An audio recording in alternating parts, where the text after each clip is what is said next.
And we are recording. And welcome everybody to episode 9 of the Bore and Stoke podcast, brought to you by the 50th anniversary Honda Goldwing. And we've got another banger for you folks. As you can see, we've got myself, we've got Nick, and we've got Ryan. We've got no Dennis this time around. He is deservedly on vacation somewhere on like the eastern tip of North America, far, far away from us, where he should be. Anyway, we've got a good one for you folks. Let's see. We're going to cover some racing news, both on-road and off-road. Then we'll get into some of the bikes we're either testing or have first looks on. And then we'll get things kind of capped off with the future. Some bikes we're going to test soon, some bikes we're in the middle of testing now, and a bunch of good stuff. And then let me just take a quick second to apologize for the hoarseness of my voice. Got a little bit of a cold going on, battling a little bit of a sore throat and a small cough. So there you go. If my voice sounds deeper, maybe more attractive than usual, now you know why. Why are you laughing? Yeah, because it definitely sounds more attractive to me. I knew it. I hope that'll bring our ratings up, right? Definitely. Right on. Well, before we get into our show for this episode, let's take a quick break to hear from our sponsor.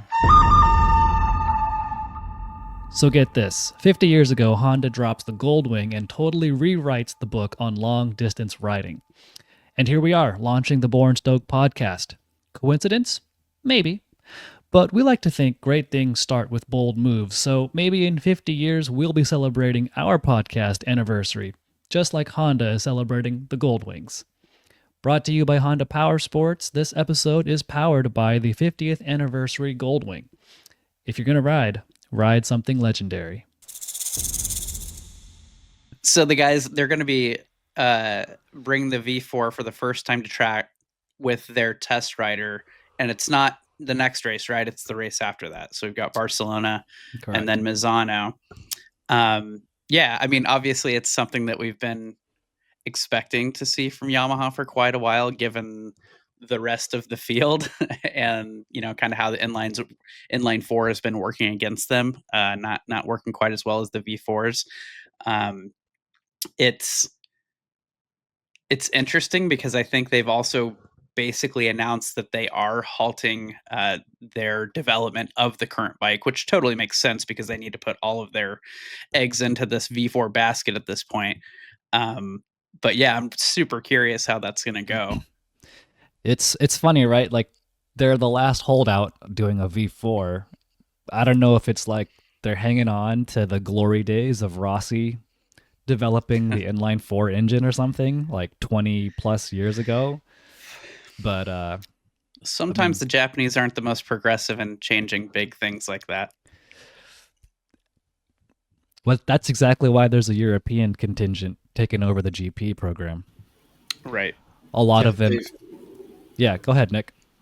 Yeah, they've done pretty much a whole revamping to Yamaha racing going into the 2024 and 2025 seasons. It's one of the ways that they were able to keep Fabio Quartararo on the hook. But the kind of interesting thing is that Yamaha is one of the Japanese brands that typically deploys what they use in racing, at least in some capacity, into the consumer product, which is what we saw with the original YZF M1, the MotoGP bike that Rossi helped develop. And that's where the cross-plane crank design came from. So that's the current YZF R1, which is still here in America, but has been discontinued for street legal service in Europe.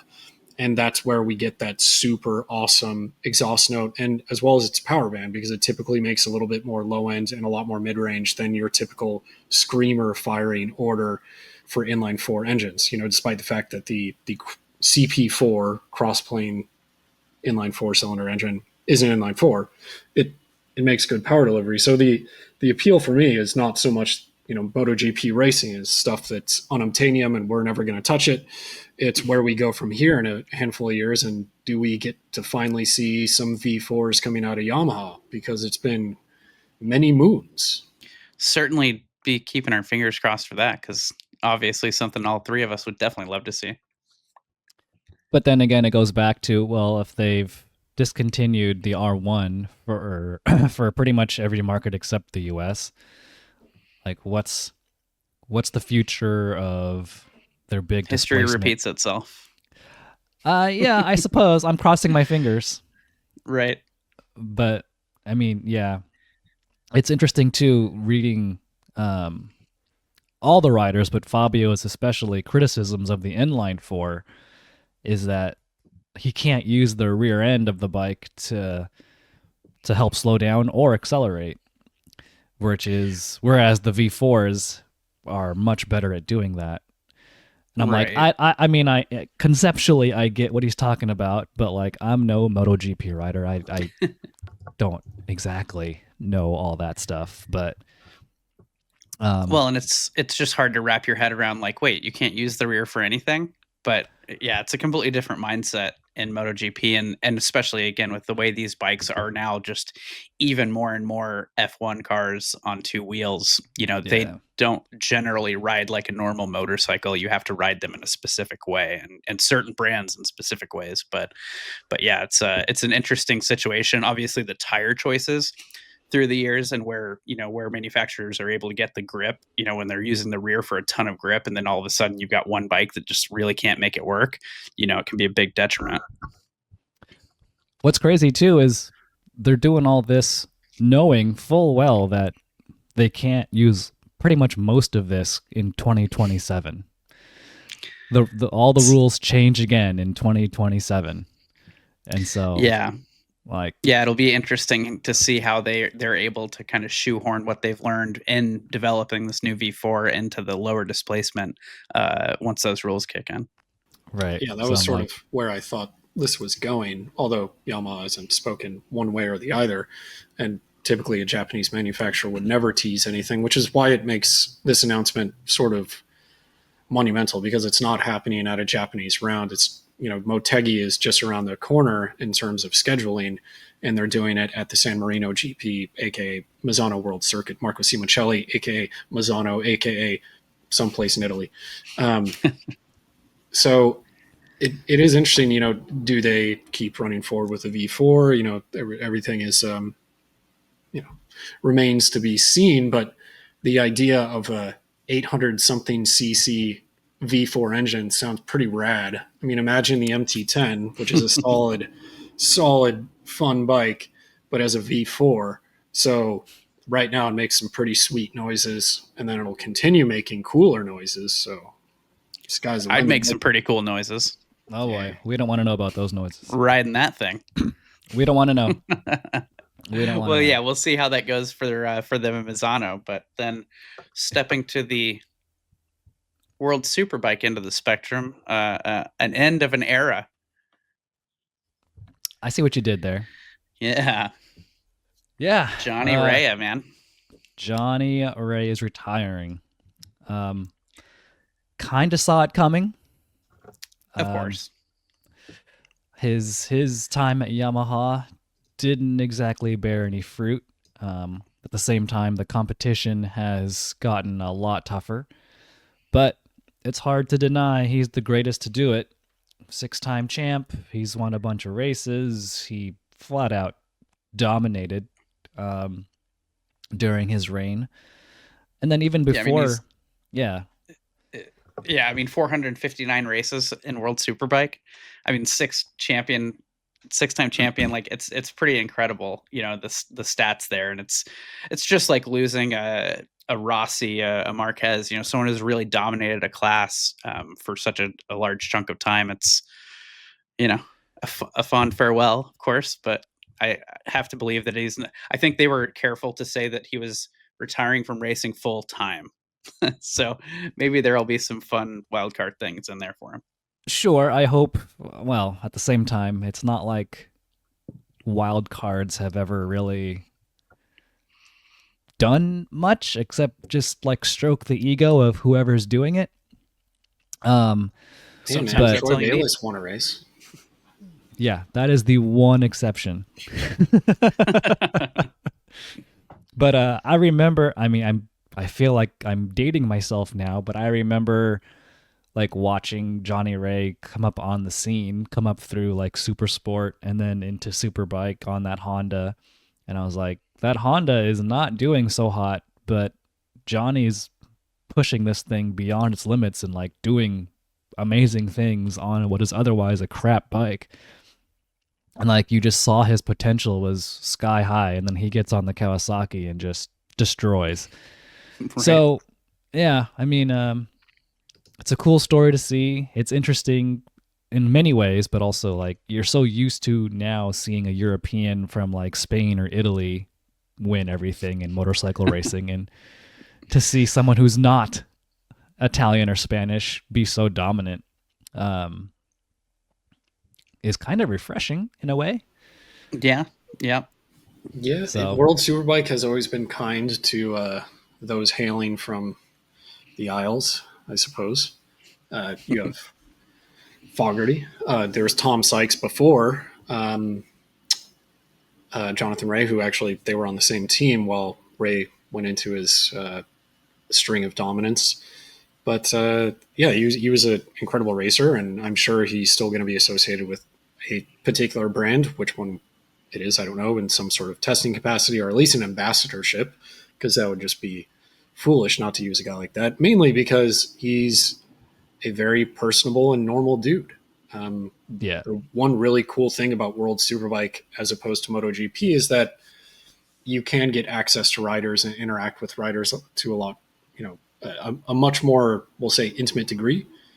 Troy, you and I have both interviewed previous riders just sort of face to face in their cool down rooms and things like that, which you can't really do in the MotoGP paddock because it's so controlled and organized. And Jonathan Ray was a really sort of easy interview, and it was always forthcoming and pretty honest about everything. I shouldn't say pretty honest. He was dead honest about stuff. And he had some quick wit about him too. And, knew how to talk some expletive, and it was fun. So good. Yeah. Speaking of, when you mention like Superbike riders and how personable and approachable they are, that just quick story about that. I remember meeting Troy Bayliss. Which time was that? I've met him on a few occasions, and there was one time at a press intro where I met him, and we were doing our photos behind the camera car, and then Bayliss decided, he was going to come with all the journalists one by one and ride next to them to get a cool picture. And before we took off, I told Bayliss hey man, be really cool if you get super close to me in a corner for the shot. He's like, all right, yeah, no problem. And we're at Portimao, and we're coming I think down the hill for the last turn at Portimao, and I'm behind the camera car, and I'm leaning the bike in, and I feel this nudge on my left elbow, and I'm like, what is that? And I kind of poke my eye towards my mirror in my peripheral. I'm trying to use one eye to see where I'm going and the other eye to see what's touching me. And I look at my mirror, and I can see Bayliss has the mirror of his bike just resting on my elbow as we're both coming down the hill for this photo op. And I'm like, that's so cool. That is freaking cool. He just gently places it on my elbow and just continues at the same speed I'm going down the hill. And then we get back, and he goes, was that good? And I'm like, that was perfect. Thank you so much. No offense to Rossi or to Jorge Martin or whatever, but I don't think a GP dude would be doing that with me. I don't think people would let them most of the time. I hope I'm wrong. I hope one day that opportunity comes again. Wait, do you still have that photo on a hard drive somewhere? Yeah, I'm sure I could pull it up somewhere. I gotta look for it. Yeah.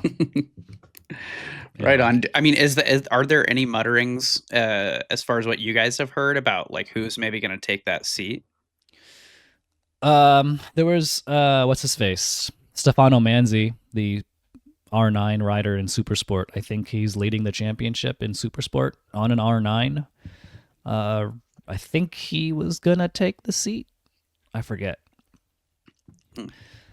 But yeah, I hadn't seen anything official, but yeah, I'd be curious to See how that works out. See how how the program works out too, obviously. Yeah, it's not official. I thought I saw something that all it said was he was moving up to an R1, but it didn't say what team he was going to be on. So this has probably been in the works for some time. Yeah. But right on. Yeah. Well, maybe on to some of the, I guess, more off-road stuff that our man Dennis Chung has been able to find cruising around the internet, the Yamaha RW700 Explore. So, we really don't know much about that. We've found some patent filings and whatnot, and some graphics, some designs and whatnot for that. But really, there's very little to extrapolate on. I mean, obviously, it's probably going to be based on the Tenere 700 CP2 platform. We're kind of speculating, it's been a while since Yamaha's had anything with like a 19-inch front wheel, kind of in that adventure space, since they got rid of the Super Tenere. So maybe the RW700 Explorer is going to fill that maybe more road-oriented parallel twin place. It's just it's an interesting proposition alongside something that's maybe a little more sport touring, like the Tracer 7. But yeah, it's going to be interesting to see how what an RW700 Explorer means to Yamaha. I mean, I get Yamaha's. Well, if this turns out to be an adventure type of bike, I get where Yamaha's coming from with the parallel twin. But doesn't it seem a little outgunned against the competition already? I mean, it's hard to say, right? And it's like, what kind of competition do you want to place it towards? Do we place it towards the adventure bikes or sport touring bikes with long legs? I mean, there's not a ton out there in that lower displacement because everything's kind of swollen to 900 cc, those ranges. But also, I mean, in the past, we've only had one Tenere make it to the US shores, but there have been, like Explore and Rally type Teneres, the World Rally, I think was the name of one of them. But we've kind of seen them go from, the ultimate rally spec bike or whatever, and then offer a more long haul touring Tenere. So yeah, just curious, probably EICMA in November. I would assume that we'll know more, but not a lot to pull out of that, really.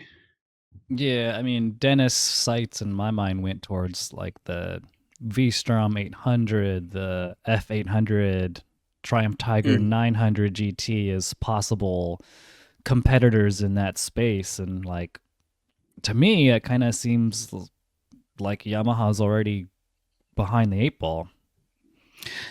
I mean, slotting it along, if it is, again, like this style of bike, slotting it along, right next to the Tracer 7 is even more of a strange choice, but I guess time will tell on that one. Then again, the last time Dennis and then us, an extension, predicted a bike based on a name, the Suzuki GSX-8T and TT, we were completely wrong. I'm glad that you brought the rest of us into that and didn't just fully put that on Dennis. Oh, because the rest of us were like, yeah, that sounds like a good idea. That makes sense. Yeah. I mean, generally, when you're talking to Dennis, it's like, yeah, you're right. That probably makes sense. Not so much that time. So, we were put our foot in our mouth on this one. 100% off base. Yeah, that's a strange one. All right. Here's something that'll get people a little fired up. FIM Supercross has agreed to allow Stark Racing. Those are electric motocross bikes, for those who don't know. They've allowed the Starks to compete alongside the gas bikes. Yeah. That's so spicy. It is. It's an interesting decision, and it's one that Stark has been very vocal, at least with us, about. That is their ultimate goal. They're trying to go racing against internal combustion motorcycles. and they've been in talks with the AMA for a long time here in the U.S. That obviously they've been talking to everyone in different countries, European championships and whatnot, and now the FIM World Supercross, which is, there are still a lot of, there's MXGP, there are a lot of different world championships, but this is an FIM World Supercross Championship. They have convinced them to let Start compete as, a seventh team or whatever against other internal combustion bikes, Honda, Yamaha, whatever, we have out there. And yeah, I think it's an interesting proposition. You got people commenting about like, oh, well, they don't have to shift. And it's a good point. I mean, having to shift hundreds, thousands of times in a race, if you all of a sudden don't need to do that, that's a lot of milliseconds to claw back, I mean, you got some extra weight. It's easy to dial down the horsepower to put like a horsepower limit on these bikes. But yeah, there's some interesting things to think about. The haters are gonna hate.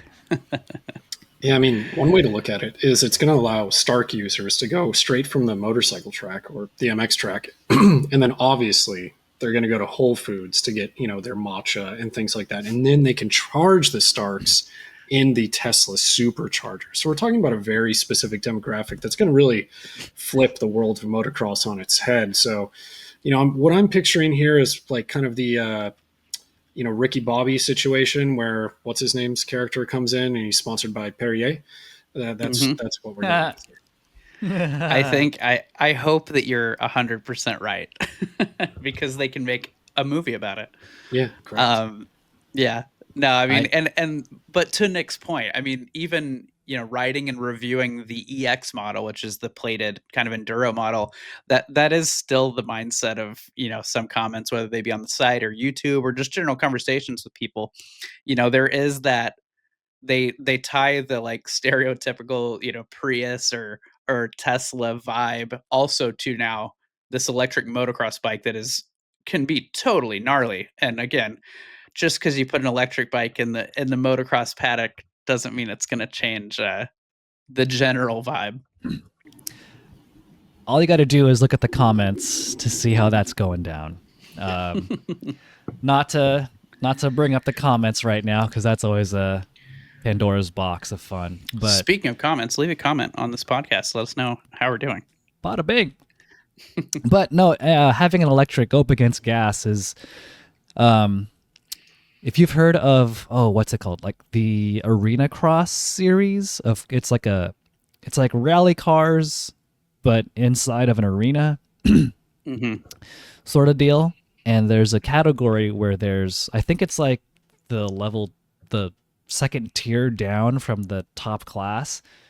They have electric rally cars competing against internal combustion cars. And there's 6 cars total. I think it's 6. So it's 3 and 3.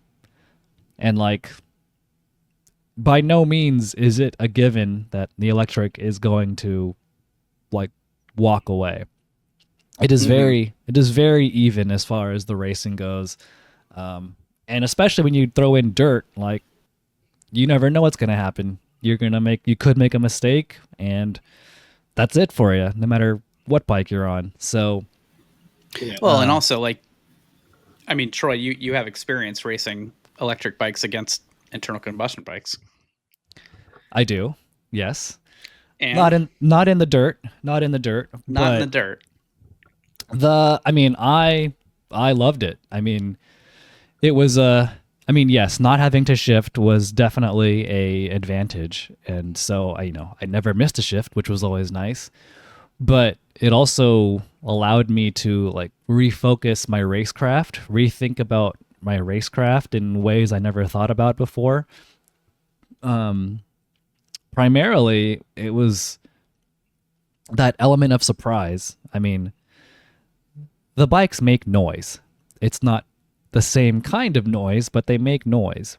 And what was interesting for me was if I was in a pack of bikes, or if I was chasing somebody, if I was behind someone, and I'm trying to see where I could pass them, I could hear plain as day when they're getting off the throttle, when they're getting back on the throttle, and I could tell, okay, maybe this person is, maybe I can find an advantage if I do something when they're braking too early or they're getting on the gas too late. Maybe I can find an advantage of getting around them in this spot. Or conversely, if there was someone behind me trying to pass me, I could also hear, okay, they're hitting the brakes here, or they're getting off the throttle here, whereas I'm doing it here. Like, I can hear what they're doing, but they can't hear what I'm doing. And trying to, adjust my racecraft to either block someone or get around someone, whereas they don't know what I'm doing. They don't know when I'm accelerating. They don't know when I'm braking. So it opens up a whole nother level of racecraft that typically on an internal combustion bike, your brain space is used up trying to do a bunch of other things. And so it's really cool. It's a different way to do the task of going fast.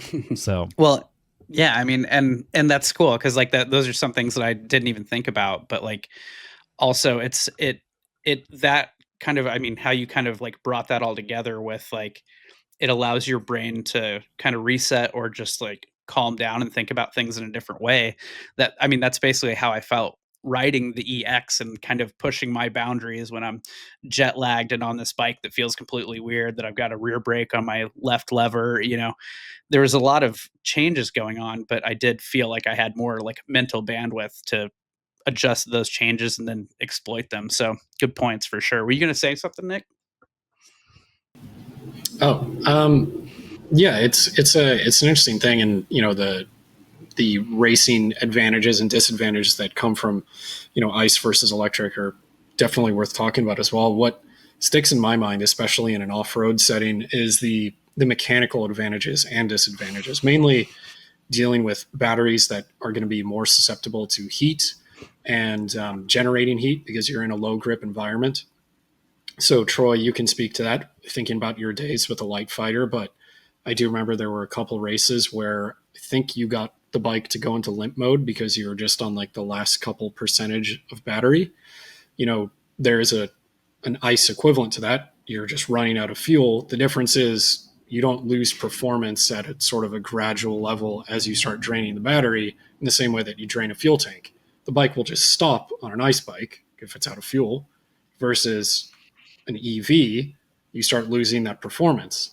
And so I am kind of curious to see how this goes. And everyone's saying that the EV is overpowered. And frankly, it could be, but it can only be overpowered for so long. So,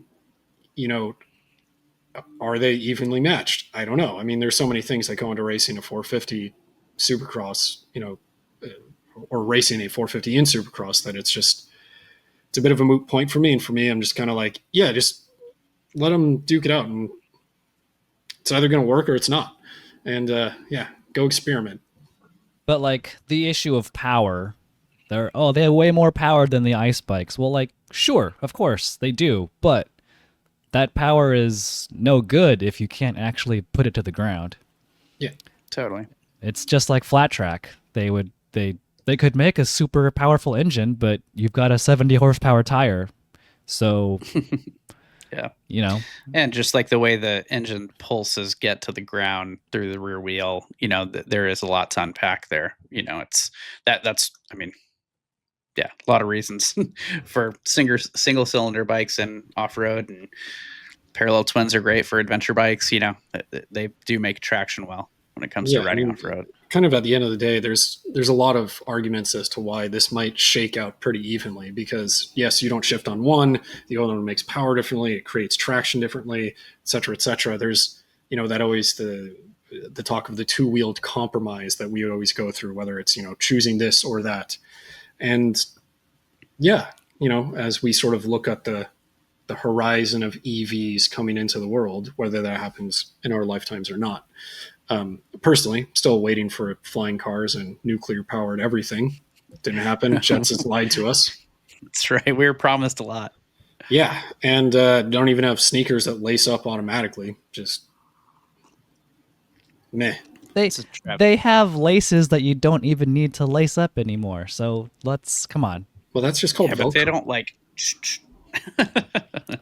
It's even easier. You just set it and forget it.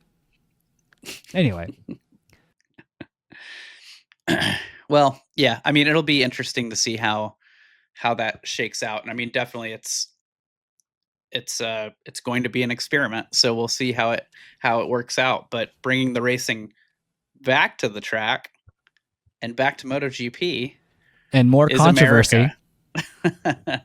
More controversy. Yeah, the Harley Bagger World Cup schedule has been released. So how many races was it? It's 6, 1, 2, 3, 4, 5, 6 of them. For the 2026 season. Yeah. So the 6 races are, it starts off at Coda, and then it goes to Mugello, then Assen, Silverstone, Aragon, and then the Red Bull Ring in Austria is the last round. Okay.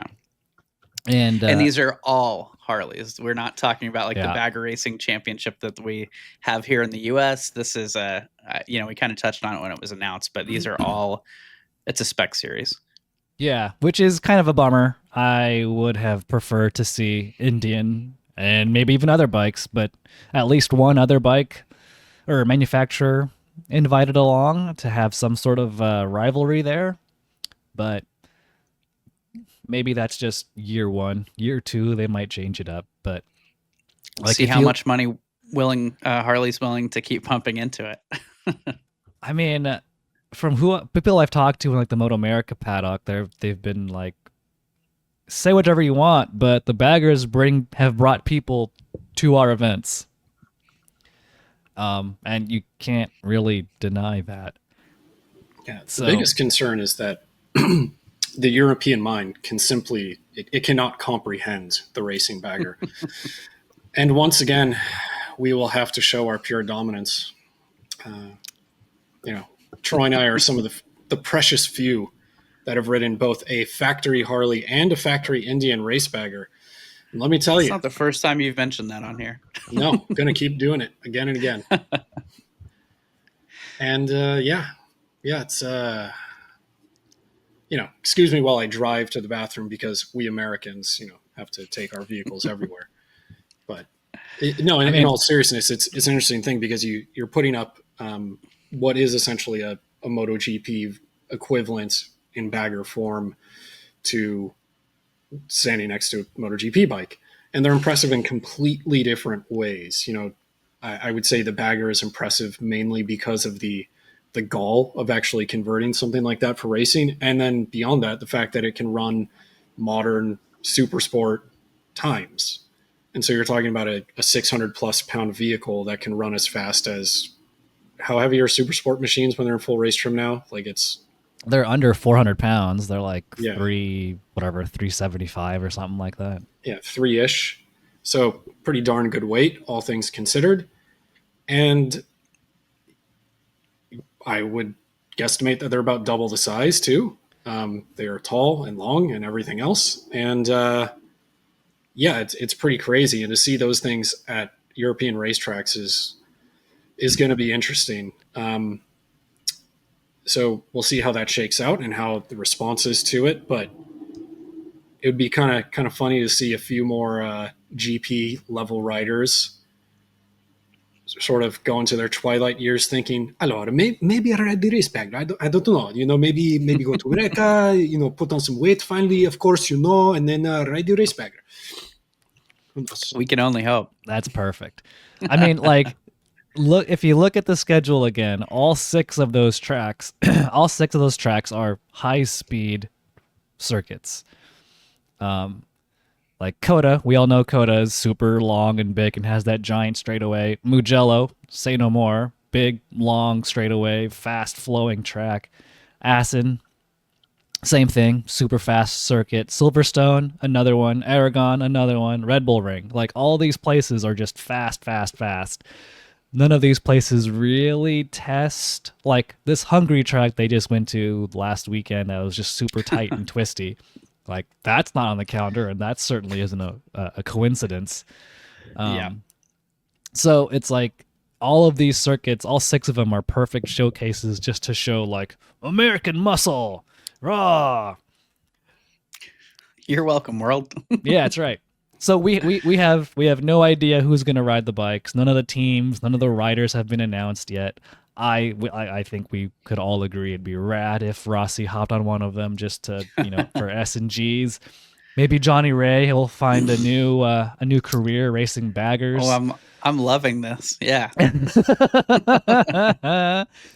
Maybe I don't know what other retired or washed up former fast dude is looking for a ride. Like this could be the ticket. It could be the one. Yeah, I'll be curious to see how that's approached for sure. I mean, yeah. The combination of Stark and Harley Bagger racing. If these ones don't bring up comments, protests, I don't know what will. Yeah. We will see. Good stuff. Alrighty. That's it for the newsy items that we've got for this episode. Let's take a minute to hear from our sponsor. Okay, quick break because we've got to talk about the Honda Goldwing. 5 decades in, and it's still the bike for taking on those bucket list rides in total comfort. Smooth power from that iconic flat 6 engine, plus all the storage, wind protection, and tech you could want. Whether you're crossing the country or just heading out for a long weekend, the Goldwing makes every mile count. Check out the 50th anniversary edition now at powersports.honda.com. And we are back. All right, now that we've got the newsy stuff out of the way, let's talk about some bikes. So, this is a nice, gentle topic to start us off with. The 2026 Honda CRF 300. Little beginner bike to get your feet wet in the dirt. Well, and it's not like this bike hasn't kind of been available in different trims and setups other places around the world, but it's interesting that Honda has now apparently decided to bring it to America. So this will be kind of a, your standard trail bike, big enough for an adult, but just not very intimidating, easy to ride. Could be a good ranch bike or something to cruise around the farm on, or just really get your feet wet with riding in general. So yeah, always cool to see those kind of bikes that are designed to bring more people into it, at least in the US again, because these are like bikes that people are purely using for work and jobs and things like that in other parts of the world. But here, that's a great entry level bike to bring people in and get you out riding with your kids, whatever it might be.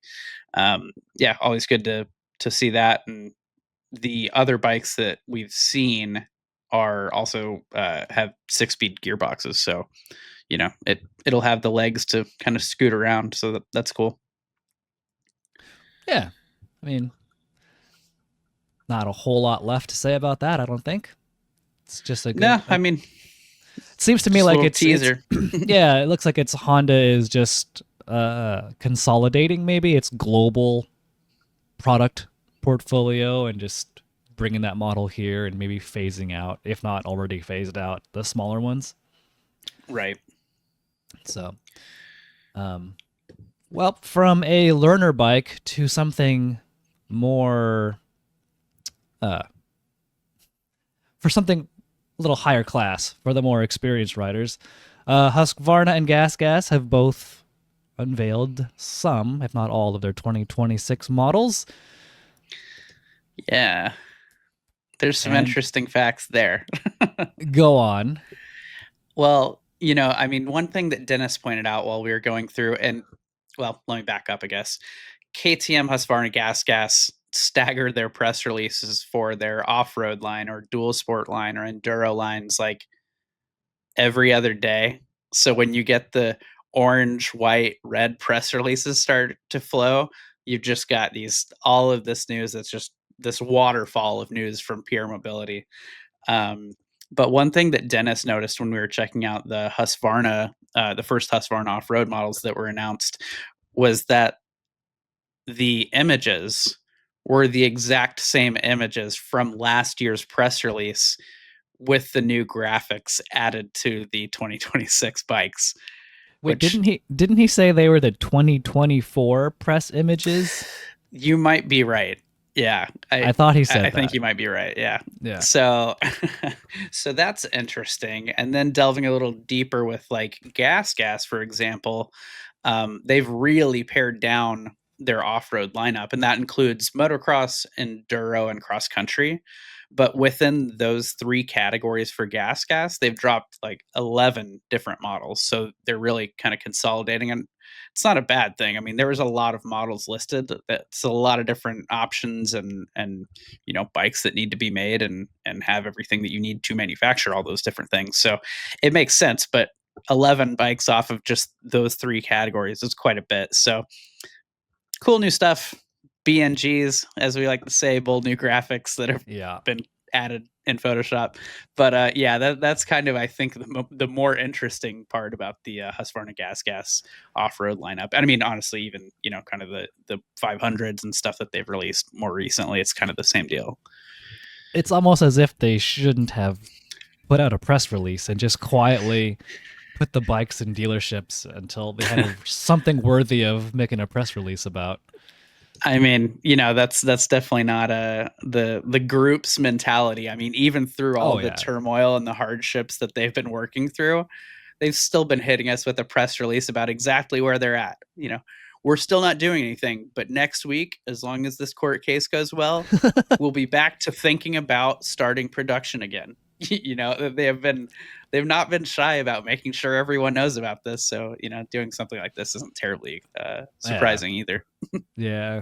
It's like the wounded knight from Monty Python. I'm not dead yet. Right. Exactly. Well, I mean, to get back onto some more KTM news, the 690 Enduro and SMCR. Mm-hmm. Speaking of Team Orange and their various press releases and new bikes, KTM has now also announced the new 2026 690 Enduro and SMCR. Right, which seem like those might end up having. I mean, that motor is already such a excellent single cylinder engine. They've done such a good job with the counterbalancing in that thing and whatnot, that having some little chassis changes and some little updates to the engine and also IMU based rider aids and whatnot, that's a little bit more worthy than photoshopping new graphics on an existing bike. Yeah, like these are legit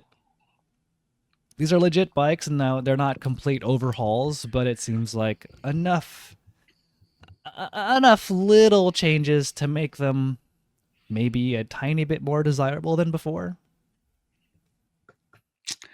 Yeah, I mean, I think we'd all love a chance to throw a leg over it, whether it's the Enduro R or the SMC R Supermoto-y kind of guy. Both, I mean, they're both street legal, so yeah. Sounds to me though like if you already have one of these bikes, there's not a big incentive to replace it. I think that's probably fair. Yeah. All right. Why don't we get off of bikes that we're conjecturing about and move to one that we actually know some stuff about? Kawasaki Ninja 1100 SXSE.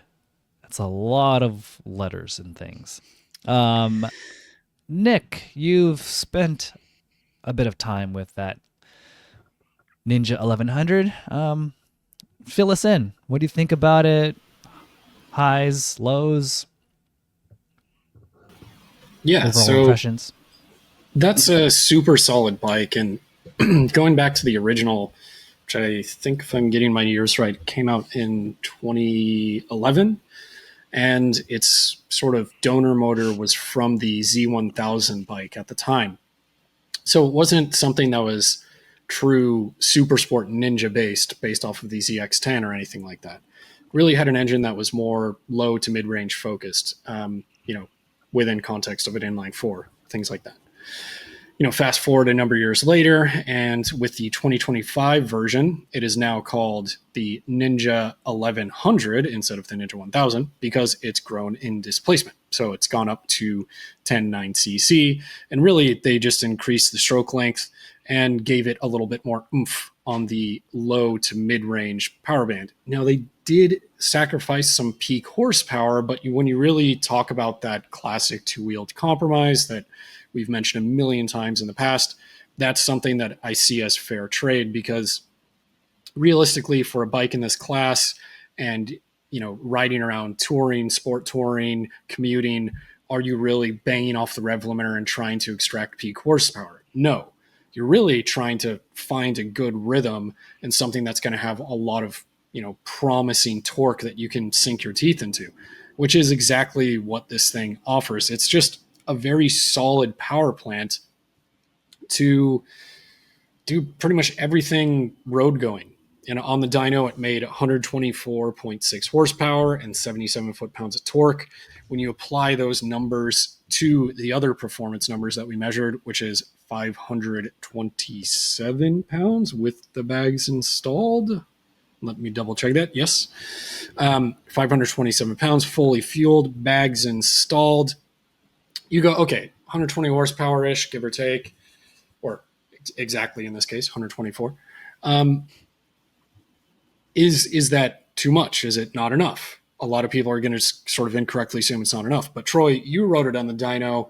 Your impression to me was the thing's got some gumption in the mid-range. Oh, yeah. Like, those numbers on their own don't sound like a whole lot, but when you see that graph, like, that power is made pretty much the instant the bike is turned on. I mean, yeah, you've got all the power all the time, which doesn't win like dynograph wars, but in the court of real life riding, it is absolutely usable, user friendly, and just what you want from a sport touring bike. Yep.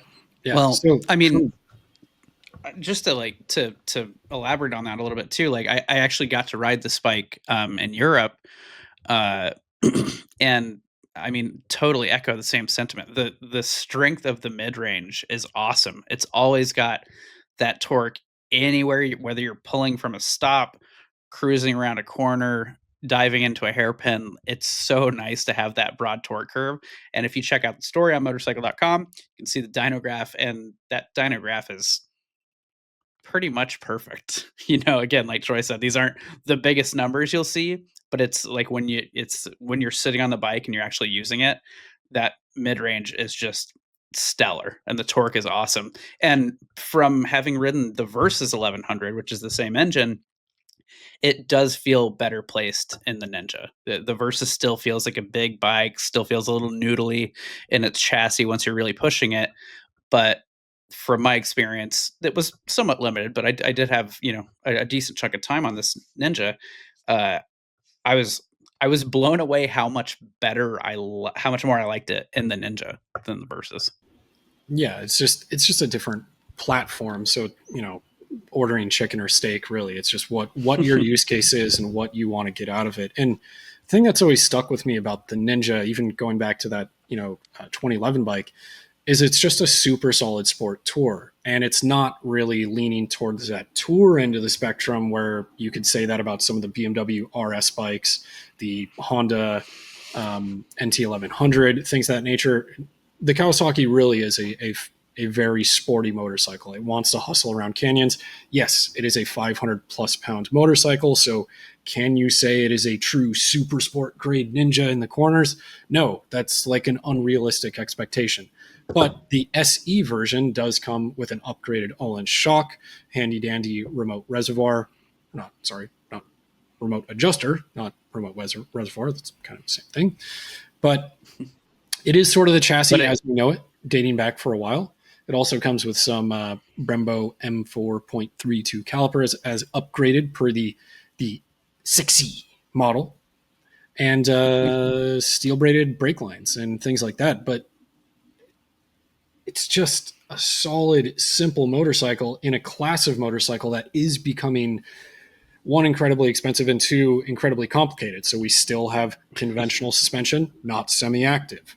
The bevy of electronics, it is IMU supported stuff, but it's everything you need and nothing you don't. And for me, I'm like, there's a really good argument here for just someone that wants a bike, at least in a modern context, without,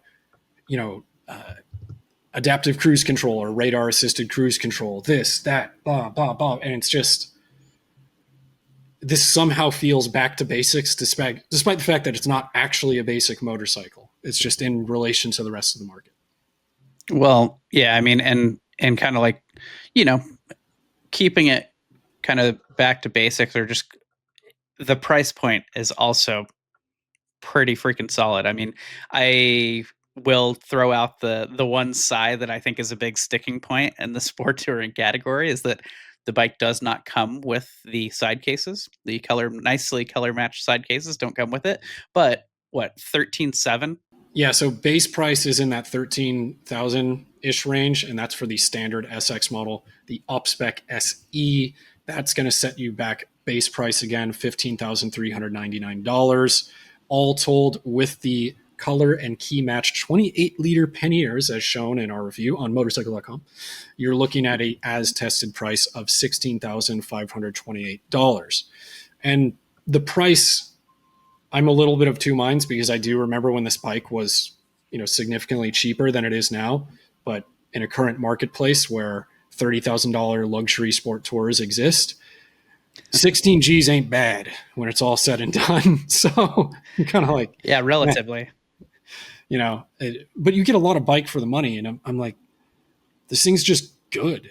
And it's always on my list of like, what's just a good bike? Like someone goes, oh, I want to do this on the road. I want to do that. And I'm like, okay, so you're describing a sport tour. Okay. They're like, I don't want to go off road. And this is one of those bikes where I'm always like, yeah, just find a Ninja 1000, or at least now I'll say, find a Ninja 1100. Like, I don't care what color, if it's the upspec one or the not, just go find one. It's okay. Solid bike. But that's not the only bike that you've ridden recently, Nick. Supermoto has been a big topic around the Motorcycle.com, or, well, motorcycle industry in general, for the past few months. So what can you tell us about the DRZ4SM? Yeah, so headline, now with fuel injection. And still 5 speeds. Still 5 speeds. So, look, I can respect Suzuki's desire to really, someone at Suzuki is twirling their mustache. They're putting in that beard oil, grabbing the vinyl records off, the suspenders, drinking IPAs or whatever those dorks drink. And I don't drink, so I just want to call them dorks anyway. They're really keeping it old school and classic with a 5-speed gearbox. But not to kind of harp on that issue, really, the DRZ platform, as we know, was updated significantly for a 2025 model year. That started with the DRZ4S, which is the dual sport model. And now we're talking about the Supermoto model, which is a follow-up to the legendary DRZ400SM, which really didn't receive any updates and just sort of trucked along as reliably, as it could. And, well, not as it could. It was insanely reliable since its inception. So we're getting an updated version of that. Pretty much an all-new chassis. The engine is, according to Suzuki, about 80%-ish new. So there's new cams, new pistons, new cylinder head, blah, blah, blah. Just go down the list. But really, when it's all sort of said and done, they recreated the DRZ 400SM, just in a modern version with fuel injection, with ride modes, with traction control, with ABS, with all of the modern amenities. It does have a higher price tag that's associated with it, $8,999, and that, whether that's a sticking point for the market or not, we'll have to see how the market responds. But the question I had going into this test is, the DRZ is that stalwart street legal supermoto. It's dead reliable. It's fun. It's silly. It's not something that you're going to have to worry about maintenance. It's just a bit of an anvil in terms of its reliability. Does this bike sort of tick all those boxes? so to speak.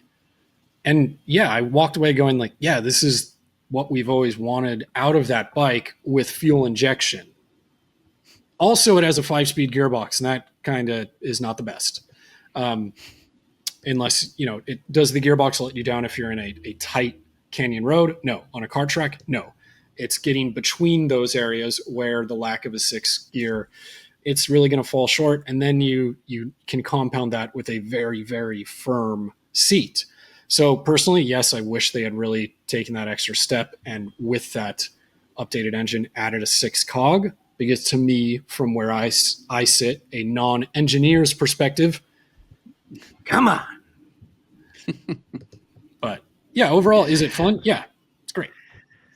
Yeah, I mean, I had what was it? It was like the 3rd bike that I bought after moving to California, because I had a Speed Triple 1050 at the time, and I found this DRZ, and I'm like, oh, that looks like a fun hooligan machine. I want to get a hold of one of those that are reliable, and I did, and I had that bike for a while. It had an upgraded carburetor on it, a couple little things here and there, but I definitely found some times where I was riding from, kind of like the Santa Monica area just to go up to Angeles Crest and rip through some twisty roads and find some little back roads, maybe even some dirt to go play around on. And the ride up to Angeles Crest, I was definitely wishing for a 6th gear. So I remember that feeling of just having that thing tapped and all bent up, trying to be as aerodynamic as I possibly could. And so, yeah, it's a pretty big miss for when you're trying to use the bike as a do everything bike. I would say specifically like in a use case in a city where you have a big sprawling city and you have to get through it to get to some mountain roads or whatever. If you're on lower speed stuff, if you're cruising highways, it's really not as big of a deal. But when you're kind of really keeping that thing tapped to go 75, 80 miles an hour and not get ran over, it's a real thing. But once you get to your destination, it's a ton of fun. And it definitely caused me to jump off more things than I probably should have and do other things that I won't incriminate myself about. It's a fun bike. Statute of limitations, so you can say whatever you want. But that's sort of the crux of the issue is you look at a supermoto platform that may be a 5-speed, and in those sustained high-speed environments, that's where it's going to fall short. And that can be said of a great many 5-speed gearboxes. I think back to, what was it, Harley-Davidson Iron 883. And yeah, and it was the same complaint. I'm like, guys, a 6 gear, please. And thinking about the DRZ4S, the dual sport model, John Beck reviewed that for us, contributor John Beck, and he didn't have any complaints with it. And so this is where the speed thing really comes into focus. In a dual sport setting, the 5-speed gearbox is not an issue, according to John, and we trust his word. Keep in mind, dual sports are going to be riding, especially if your ride is primarily off-road, at a much lower speed. So that could be more conducive, and it probably won't be an issue that you're going to think about very often. But on a supermoto, when you're riding to and fro, yes. And to get even more specific, we're riding outside Temecula, California, riding up to Mount Palomar. So we're, on the freeway, on some longer stretches of road before we got to the true twisty stuff where the bike is good at, like Ryan mentioned before. Is it a complete deal breaker? It's going to be up to you. Like, do you have a situation where you have to ride for a sustained amount of time? In that case, for $250 more bucks, you can get a GSX 8S, which is a substantially bigger motorcycle and more motorcycle overall for equivalent pricing. And it has more use cases. Can it go to a kart track? Actually, yeah, it can. So, but I mean, to your point, I mean that the price is kind of rough to contend with when you think about something like Suzuki's own GSX 8S. I mean, that's a lot of coin for a bike that, while it is very updated, where if you consider it against something in Suzuki's lineup. I mean, if you're gonna update the bike anyway, and at that price, like, just add a 6 gear. But easier said than done, I would assume. Yeah, it's a whole thing. And, the pricing is going to be subjective to the buyer. Look, 9K is nothing to sneeze at. I don't care what tax bracket you fall in. And you can buy a whole lot of motorcycle for 9K. But we're talking about specificity. Don't go using big words. Don't use the We're big talking words. about doing specific things. What specific things? But supermoto is a very niche category as a whole. So niche often comes at a cost.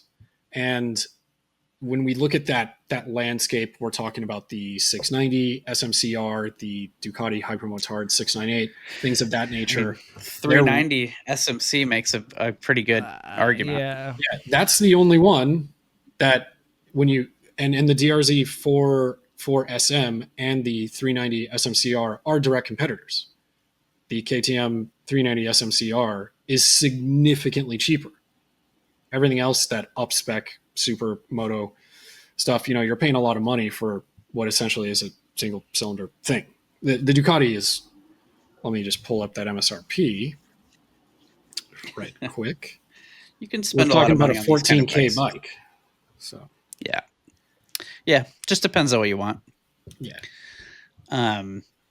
Well, I think one thing that I also wanted to kind of mention in this section, we reviewed this motorcycle a while back, but it's finally hit North American shores, and that's the Royal Enfield Guerrilla 450.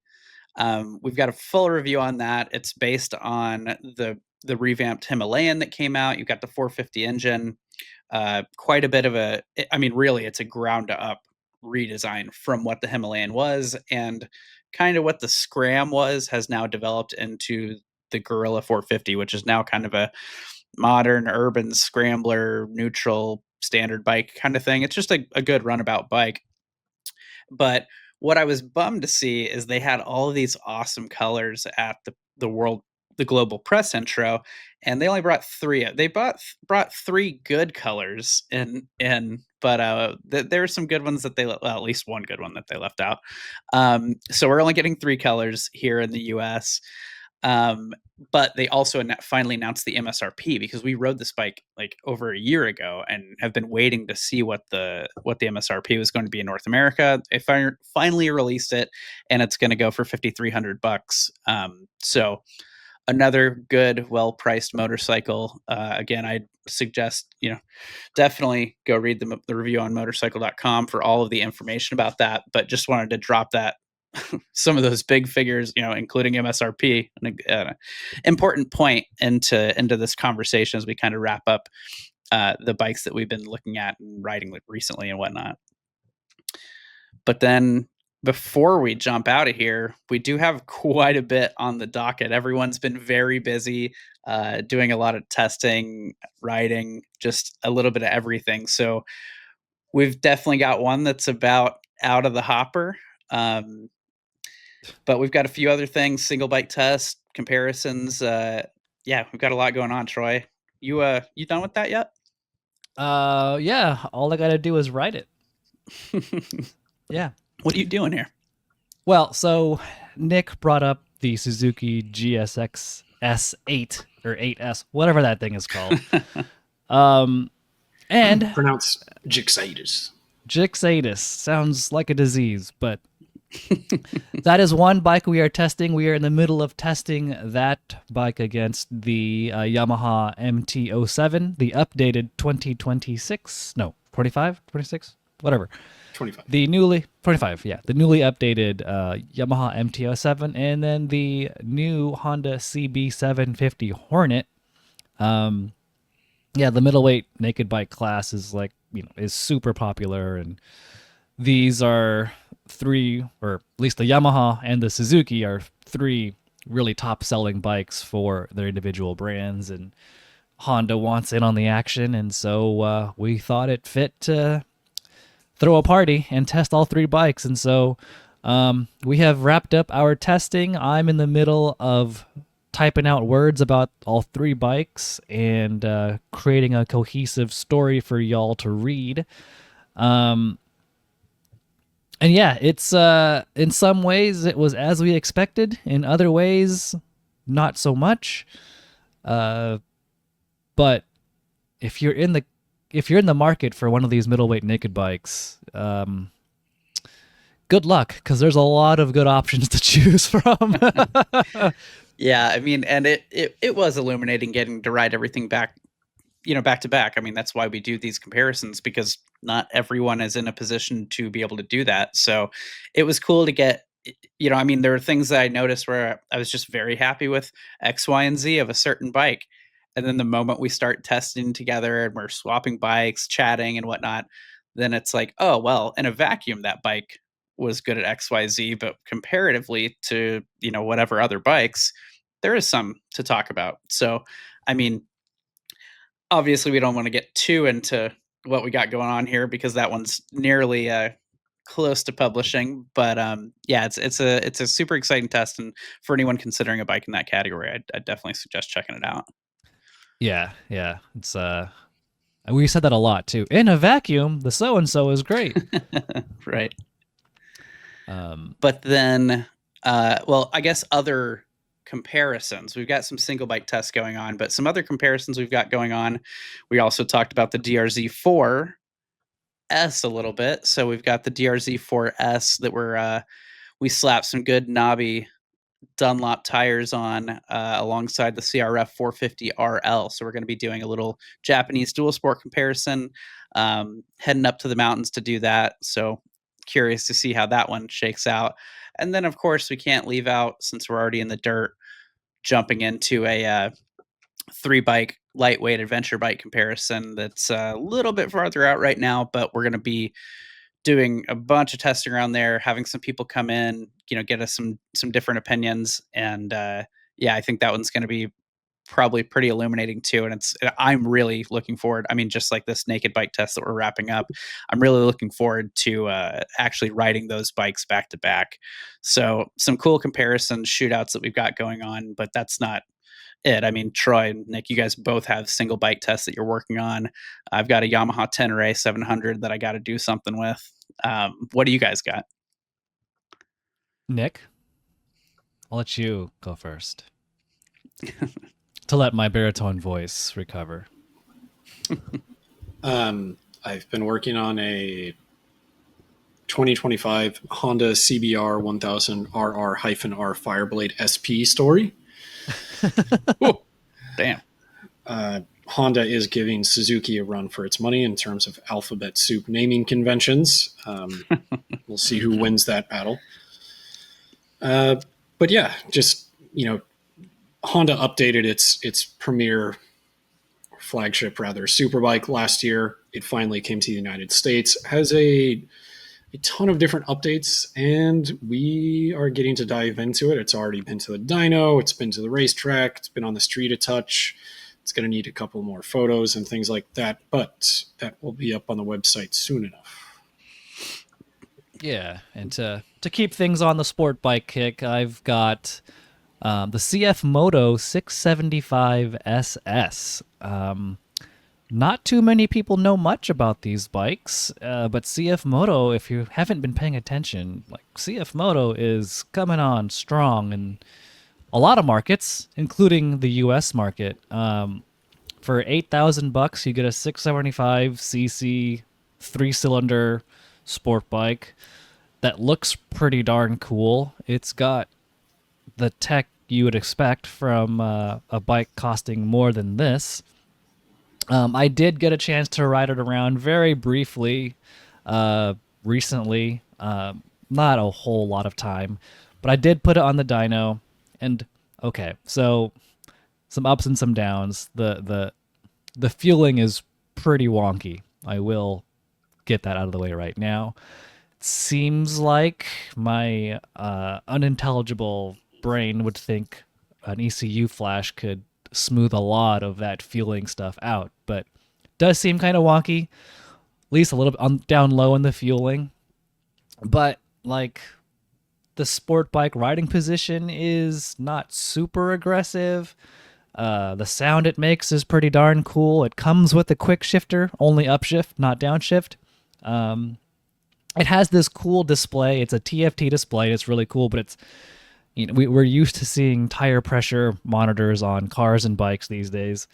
the CF Moto has not only a tire pressure monitor, it also has a tire temperature monitor that it displays on the dash as you're riding around. So like I was going on the freeway and I was like gunning it to see if the tire temperature would come up, and it did, and then like I would hit the brakes and I would see the front tire like rise a little bit. I'm like, that's wild. I have no idea how accurate it is, but that's kind of crazy. Tell them about the other two features that are on the dash too, like when it shows your social credit score, and then it also, for some reason, it just constantly plays March of the Volunteers, which is China's national anthem. It's really weird. It just won't stop doing it, even at the dyno room. I thought you were gonna throw in a K-pop reference in there, and I was like, wrong place. But anyway, how do you recover from that, Nick? Yeah, I mean, it does. It's an interesting proposition. So once you're able to get some more time on it, I'm definitely curious to hear, what you think of it. I'm super curious about it. I mean, I'll be spending some more time with it soon. I'll be doing some more street riding. I'll be taking it to the racetrack. Yeah, that's all upcoming. And then, CF Moto just released their 750 SRS or something like that. It's a 750cc 4-cylinder sport bike with similar design and like a single-sided swing arm. But they've announced it. I saw they announced it on their main global social media pages, but nothing on their US socials. It's been a bit like that for I don't know, at least a year and a half, 2 years. The way things have announced and when they've showed up have kind of been a bit of a surprise. So yeah, that's not terribly surprising, but a cool idea. I mean, they did this. They did the same thing with this 675. They did the rest of the world first, and then America like a year later. So it seems reasonable to expect the U.S. will see this bike in a year or so. Yeah, hope so. We definitely don't want to forget about the last thing that we didn't make it into the outline here, and that's doing Italian things on Vespas. We're going to be doing some Italian things on Vespas very soon, having some fun, lighthearted, scooting around the city of Los Angeles. So yes. that'll be a good time. if you are listening or watching this episode and you are aware of some really excellent espresso and or gelato and or panini places in the Los Angeles area, please hit us up and tell us about them, because we've got some fun Vespa things coming up. Yeah, we want to do some fun things. So yeah. Well, does that pretty much wrap it up for this episode? My throat says yes. Right on. Well, obviously, thanks to everyone for listening to Troy's voice for this long. I need a lozenge. But yeah, again, you don't have to only comment about espresso and paninis and gelato. You can comment about anything you want. Just leave us a comment, rate the podcast. Thank you for listening. What do we got going on for the next episode, Troy? Anything special? Anything fun? Episode 10. Yeah, episode 10. If you don't know, all the even numbered episodes, I interview somebody in or around the motorcycle world and have a conversation with them. The previous episode 8, was Bill Davidson, the great-grandson of the founder of Harley-Davidson. So check that out if you haven't already. It was a really, really cool, fun conversation, telling some cool stories about his life. The next episode, episode 10, we are going to have... Yeah, I can say it right now, can't I? Sure. Do whatever you want, man. Yeah. We are going to hear from... podcast. Yeah, exactly. We're going to hear from Luca Dovese. He's the general manager of MV Agusta North America. That should be enlightening given kind of what's going on. So hopefully we got some juicy details in that one. It was a good conversation. And he didn't really hold back. I asked him some questions. He gave me some answers, and I didn't really feel like he was playing like that corporate game with me. He was being upfront about a lot of stuff and whatever he could be upfront about. Of course, there's not everything he could say, but it was a good chat. We had a good conversation. Cool. Yeah, that'll be one to look forward to then. And then, as if nobody knew this already, but he made sure to mention EICMA this year is going to be a big one for MV Agusta and probably other manufacturers too. So, some things to look for come EICMA 2025.